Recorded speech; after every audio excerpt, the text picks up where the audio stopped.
நான் C. Joseph Vijay எனும் நான்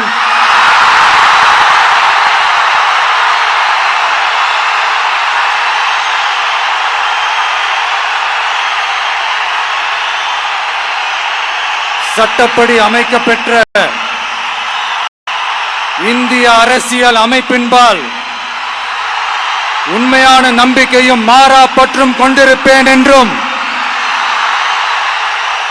இந்திய நாட்டின் ஒப்பில்லாத முழு முதல் ஆட்சியையும் ஒருமையையும் நிலை நிறுத்துவேன் என்றும் தமிழ்நாட்டு அரசின் முதலமைச்சராக உண்மையாகவும் உளச்சான்றின்படியும் என் கடமைகளை நிறைவேற்றுவேன் என்றும் அரசியல் அமைப்பிற்கும் சட்டத்திற்கும் இணங்க அச்சமும் ஒருதலை சார்பும் இன்றி விருப்பு வெறுப்பை விலக்கி பலதரப்பட்ட மக்கள் அனைவருக்கும் நேர்மையானதை செய்வேன் என்றும் ஆண்டவன் மீது ஆணையிட்டு உறுதிமொழிகிறேன்.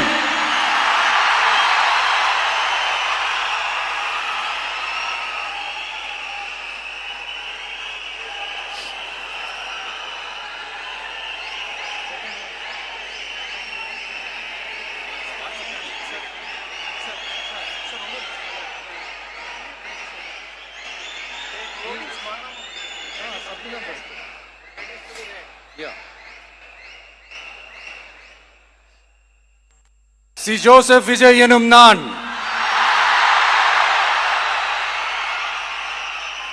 தமிழ்நாட்டு அரசின் முதலமைச்சர் என்ற முறையில்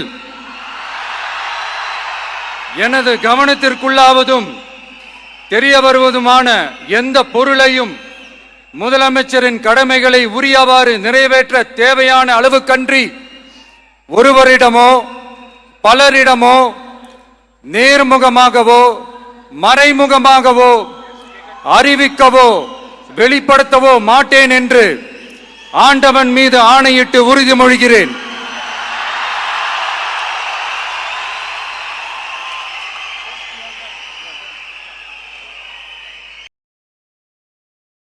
கூட நின்ன உங்களுக்கும் அதே மாதிரி கஷ்டங்கள், அதே மாதிரி அவமானங்கள்,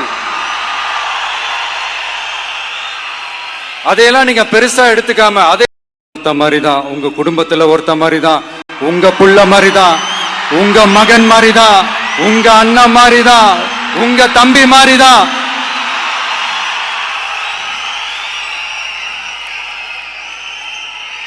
அப்படிதான் நான் உணர்றேன். நீங்களும் என்ன அப்படி நினைச்சதுனாலதான் சினிமாவில் எனக்கு ஒரு மிகப்பெரிய ஒரு இடத்த ஒன்று கொடுத்தீங்க. அதையெல்லாம் விட்டுட்டு உங்களுக்காக நன்றி கடன் செலுத்துறதுக்காக அரசியலுக்கு வந்த உங்க விஜய, இந்த விஜய நீ வா விஜய், நாங்களா இருக்கோம், பாத்துக்கிறோம். விஜய் தம்பி நீ வா, நாங்க இருக்கோம். விஜய் தம்பி நீ வா, நாங்க இருக்கோம். அண்ணா நீ வாடா, நாங்களா இருக்கோம். நண்பா நீ வா நண்பா, நாங்களா இருக்கோம் சொல்லி அவ்வளவு அன்பா அவ்வளவு உறவா என்ன ஏத்துக்கிட்டீங்க. இந்த நேரத்தில் இதை நான் சொல்லணும். இந்த டிராவல்ல, இந்த ப்ராசஸ்ல எனக்கு எவ்வளவோ கஷ்டங்கள், எனக்கு எவ்வளவோ இந்த அவமானப்படுத்தினதெல்லாம் ஒரு பக்கம் இருந்தாலும் எனக்காக கூட நின்ன உங்களுக்கும் அதே மாதிரி கஷ்டங்கள், அதே மாதிரி அவமானங்கள், அதையெல்லாம் நீங்க பெருசா எடுத்துக்காம, அதையெல்லாம் நீங்க பொருட்டாவே எடுத்துக்காம என்னோட வலிகளை, என்னோட வேதனைகளை உங்களோட தான் நினைச்சு என் கூடவே நின்னு இன்னைக்கு சி. ஜோசப் விஜய் எனும் நான்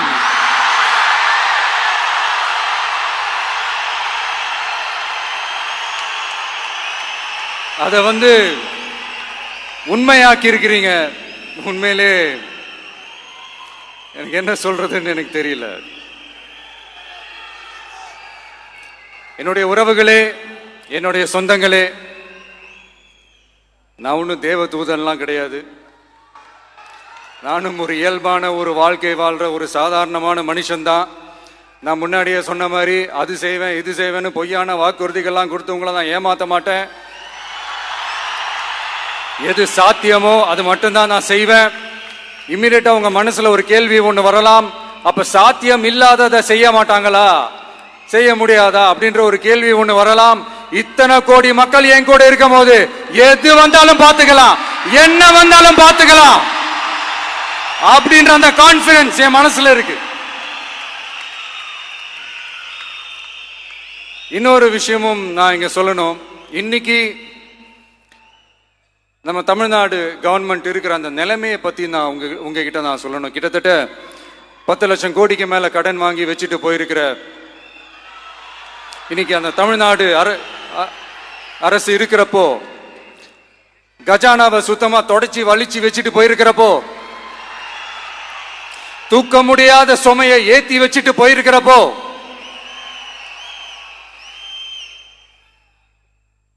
அப்படிப்பட்ட ஒரு நிலைமையில தான் இந்த பொறுப்பை நம்ம கையில் எடுத்திருக்கிறோம்.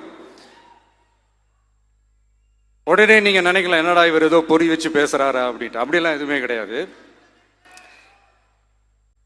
உள்ள போய் பார்த்தா தான் தெரியும் எது எந்த நிலைமையில இருக்குன்னு, என்ன இருக்கு என்ன இல்லை, எது எந்த நிலைமையில இருக்கு எது எந்த நிலைமையில இல்லை.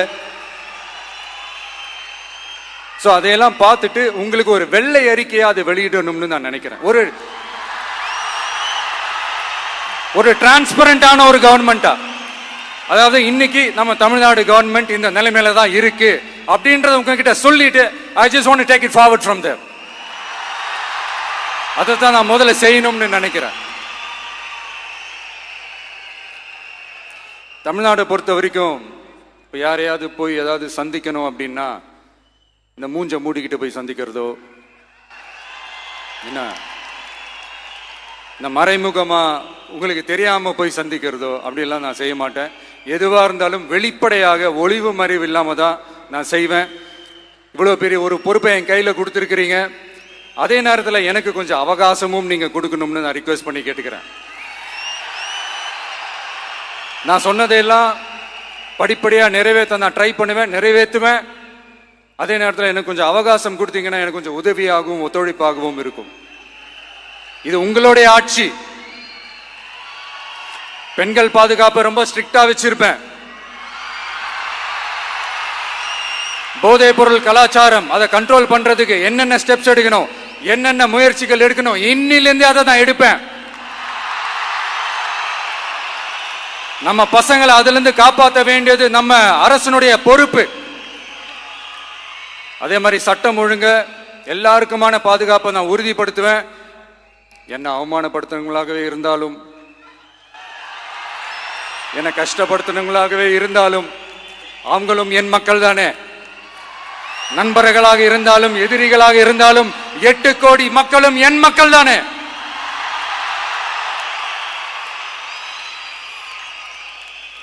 அது மாதிரி இந்த அடிப்படை விஷயங்கள், கல்வி, ரேஷன், மருத்துவம், குடிநீர், சாலை வசதி, பஸ் வசதி, இந்த மாதிரி விஷயங்கள்ல தான் என்னுடைய முதல் கவனம் செலுத்தணும்னு எனக்கு தோணுது. நான் முன்னாடியே சொன்ன மாதிரி மக்கள் பணத்துல இருந்து ஒரு பைசா கூட நான் தொட மாட்டேன். எனக்கு அது அவசியமும் இல்லை. அது உங்களுக்கு நல்லாவே தெரியும். இந்த விஜய் தப்பு பண்ண மாட்டான், தப்பு பண்ணவும் விட மாட்டான். அது யாராக இருந்தாலும் சரி, என்னோட கவர்மெண்ட்ல என் கூடவே இருக்கிறவங்களாகவும் சரி விட மாட்டான். சப்போஸ் யாருக்காவது அப்படி ஒரு எண்ணம் மனசுல இருந்துச்சுன்னா, நம்ம ஜெயிச்சுட்டோம், ஒரு ஆட்டம் ஆடி பார்க்கலாம் அப்படின்ற எண்ணம் யாருக்காவது இருந்துச்சுன்னா இப்பவே இந்த நிமிஷமே அதை எரேஸ் பண்ணிருங்க.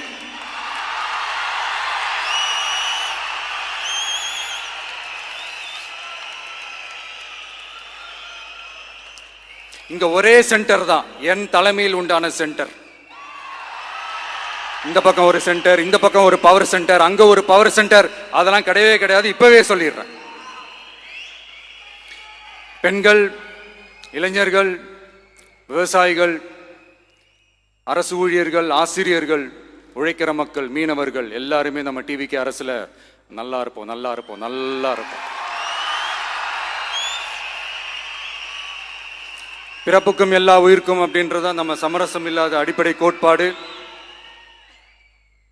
சிறுபான்மை சகோதரர்களே, உங்களுக்காக நம்ம டிவிக்கு அரசு கூடவே நிற்கும். உங்களுக்கு அதில் எந்த விதமான சந்தேகமும் வேணாம். இந்து முஸ்லிம் கிறிஸ்தவர்களுக்கான முகம்தான் இந்த விஜயினுடைய முகம்.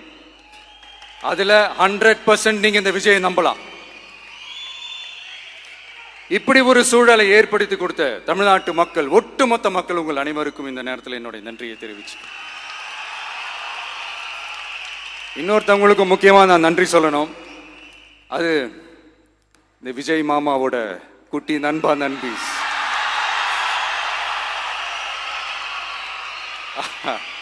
அவங்களாலதான் இது நடந்திருக்கு. உங்களுக்கு எப்படி நன்றி கடன் செய்யணும்? உங்களுக்காக உங்க ஃபியூச்சரை மைண்ட்ல வச்சுக்கிட்டு எல்லா நல்ல விஷயங்களையும் உங்களுக்காக இந்த விஜய் மாமா செஞ்சு கொடுப்பான். கான்பிடண்டா இருங்க. அதே மாதிரி இன்னொருத்தவங்களுக்கும் நான் முக்கியமா நன்றி சொல்லணும்.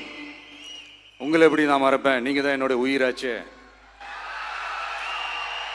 தமிழக வெற்றி கழக தோழர்களே,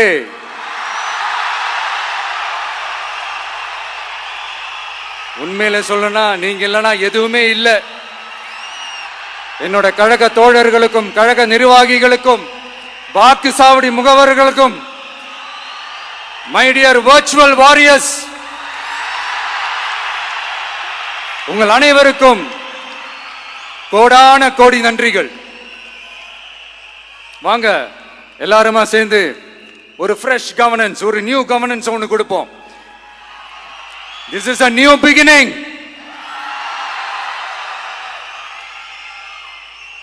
A new era of a real, secular, social justice starts now.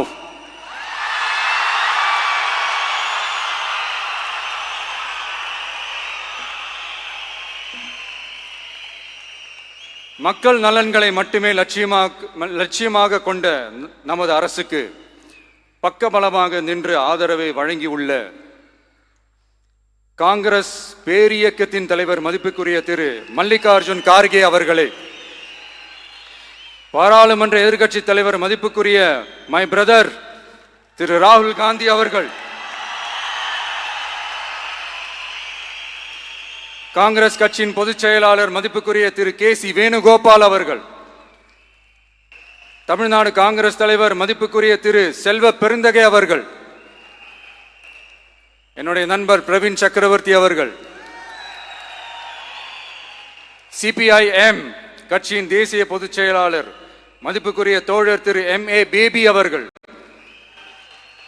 மாநில செயலாளர் மதிப்புக்குரிய தோழர் திரு பி. சண்முகம் அவர்கள், அரசியல் தலைமை குழு உறுப்பினர் மதிப்புக்குரிய தோழர் திரு கே. பாலகிருஷ்ணன் அவர்கள், பாராளுமன்ற உறுப்பினர் மதிப்புக்குரிய தோழர் திரு சு. வெங்கடேசன் அவர்கள், நமது அரசுக்கு ஆதரவு வழங்கியுள்ள விடுதலை சிறுத்தைகள் தலைவர் மதிப்பிற்குரிய அண்ணன் திரு திருமாவளவன் MP அவர்கள், நாடாளுமன்ற உறுப்பினர் மதிப்புக்குரிய திரு ரவிக்குமார் அவர்கள், சட்டமன்ற குழு தலைவர் மதிப்பிற்குரிய திரு வன்னி அரசு அவர்கள், சிபிஐ கட்சியின் தேசிய பொதுச் செயலாளர் மதிப்புக்குரிய தோழர் திரு டி. ராஜா அவர்கள், மாநில செயலாளர் மதிப்புக்குரிய தோழர் திரு M. வீரபாண்டியன் அவர்கள், முன்னாள் தமிழ்நாடு மாநில செயலாளர் மதிப்புக்குரிய தோழர் திரு ரா. முத்தரசன் அவர்கள், இந்திய யூனியன் முஸ்லிம் லீக் கட்சியின் தலைவர் மதிப்புக்குரிய டாக்டர் திரு காதர் மொய்தீன் அவர்கள், நாடாளுமன்ற உறுப்பினர் மதிப்புக்குரிய திரு நவாஸ் கனி அவர்கள், உங்க எல்லாரையும் வருக வருக என்று வரவேற்கிறேன். முக்கியமா இந்த மாதிரி நேரத்தில் எனக்காக நீங்க குரல் கொடுத்ததுக்கும், எனக்காக நீங்க சப்போர்ட் பண்ணி கூடவே நின்னதுக்கும் உங்க எல்லாருக்கும் இந்த நேரத்தில் என்னுடைய நன்றியை தெரிவிச்சுக்கிறேன். கான்பிடண்டா இருங்க, நல்லதே நடக்கும், வெற்றி நிச்சயம். மீண்டும் சந்திக்கும் வரை இல்ல மீண்டும் மீண்டும் சந்திப்போம். நன்றி, வணக்கம்.